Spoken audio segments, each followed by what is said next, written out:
Apa tidak sebaiknya warga Palestina ini meninggalkan tanahnya mereka, Ustaz? Jadi hijrah ke tempat yang lebih aman, Ustaz. Ini orang yang bicara seperti ini, saya kembalikan ke masalah kasus penjajahan dulu Indonesia. Waktu kita dijajah sama Belanda. Yang mana kita pilih? Melawan atau tinggalkan Indonesia? Coba jawab ini. Lawan. Cuma 5 orang yang mau melawan. Yang lain mana pengecut? Hah? Lawan. Gimana caranya? Nggak usah bicara negara, ikhwan dan akhwat sekalian. Dompet antum mau diambil orang, lawan. Gimana caranya? Nggak boleh, pengecut itu hukumnya haram dalam Islam. Nggak boleh. Kalau hak antum nggak boleh. Sampai kata Nabi SAW, siapa yang terbunuh membela dirinya, kehormatannya, hartanya atau keluarganya, mati syahid. Seorang sahabat dalam riwayat sahih mengatakan, ya Rasulullah, kalau ada orang datang mau mengambil harta saya, kata Nabi SAW, qatilhu. Tahu apa arti qatil? Perangi dia, lawan, bunuh dia. Itu maknanya. Kalau mau diambil hakmu, lawan dia. Lalu orang itu bilang apa? Ya Rasulullah, kalau saya bunuh dia, maksudnya secara hukum agama bagaimana? Kata Nabi SAW, kau tidak berdosa. Kalau saya dibunuh, kata Nabi SAW, kau mati syahid. Itu lingkupnya cuman harta. Antum punya dompet mau diambil, handphone mau diambil, antum bela diri.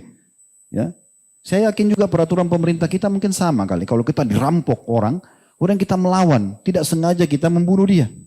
Karena kita diserang duluan, gitu kan? Ada bukti-bukti, ada saksi. Gak mungkin kita kena hukum. Wong kita diserang, kan gitu. Nah seperti itu. Apalagi kalau sudah negara. Kenapa harus ditinggalkan? Enak benar mereka menjajah terus mendapatkan apa yang mereka inginkan. Ya keliru. Di sini Islam datang justru harus membela. Gak boleh. Memang ada fatwa, ini bukan fatwa. Saran dari Syekh Albani rahimahullah. Saya pernah menemukan sebuah tulisan beliau. Beliau menganjurkan masyarakat Palestina yang merasa tidak bisa, ya, terganggu, tersiksa, mereka bisa hijrah. Dan sebagian memang ada yang hijrah. Ada yang tinggal di Jordania, ada yang tinggal di Mesir. Karena mereka merasa tidak bisa di dalam Palestina. Mereka selalu merasa jengkel melihat penjajahan ini. Tapi yang mau tinggal di sana terus kita katakan mereka berdosa. Ya enggak lah. Justru mereka sekarang ini saya melihat sedang ribat. Semua warga Palestina sekarang mendapatkan pahala ribat. Ini perlu kita cemburu. Ya.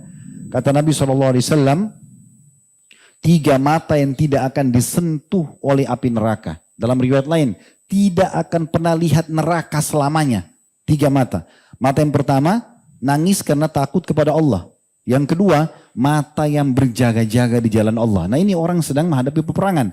Gak bisa tidur malam, setiap saat bisa diserang oleh musuh. Ini namanya mata yang berjaga-jaga karena ya takut atau berjaga di perbatasan muslim atau dalam peperangan. Yang ketiga, mata yang selamat dari hal-hal yang diharamkan. Ada seorang sahabat namanya Anas bin Abi Marthad Al-Ghanawi radhiyallahu anhum. Satu waktu Nabi SAW sedang menuju ke Hunain dan akan berperang. Kemudian waktu itu beliau lagi mau istirahat sama pasukan. Beliau bilang, siapa yang berjaga malam ini? Anas ini langsung mengatakan, saya Rasulullah. Kata Nabi SAW, baik, naik kudamu, naik ke bukit itu. Nabi SAW tahu musuh hanya bisa menyerang dari bukit itu.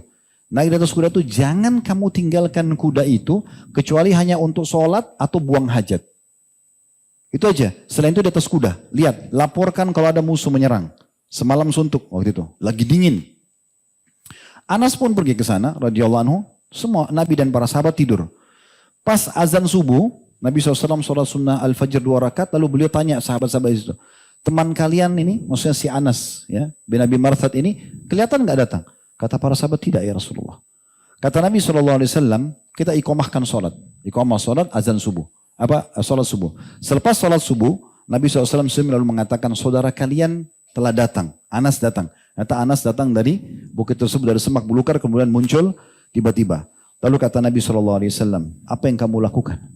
Dia bilang, ya Rasulullah, saya memantau kiri kanan dan saya tidak temukan mereka ada satupun yang akan menyerang kita.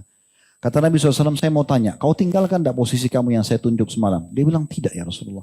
Kecuali seperti yang anda izinkan, hanya sholat atau buang hajat, itu aja.